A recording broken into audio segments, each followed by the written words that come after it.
મહાદેવ હર વારંવાર મતલબી લોકો ફાયદો ઉઠાવે છે.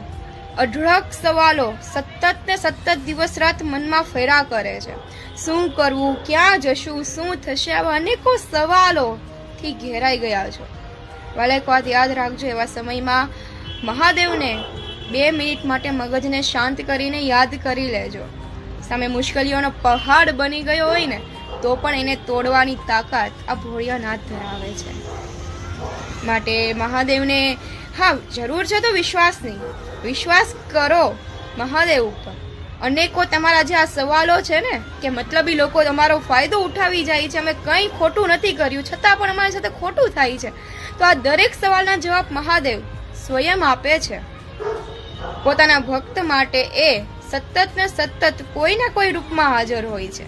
જરૂર છે ને તેને ઓળખવાની, પણ હજુ આપણી પાસે એ દ્રષ્ટિ નથી હોતી કે આપણે એને જોઈ લઈએ કે સમજી જઈએ, પણ કોઈને કોઈ રૂપમાં એ મદદ કરી જાય છે. વાલા, આવા અનેકો સવાલ જ્યારે સતાવતા હોય ને ત્યારે મગજને, મનને શાંત કરીને બેસી જાઓ અને મહાદેવને ખાલી ક્ષણવાર યાદ કરશો અને દિલથી નાદ કરશો ને મહાદેવને કે હર હર મહાદેવ, કે મહાદેવ ખાલી એટલું કહેશો ને ત્યાં આવી જશે. બહુ ભોળા છે, તરત રીઝી જશે. બાકી બોલો હર હર મહાદેવ.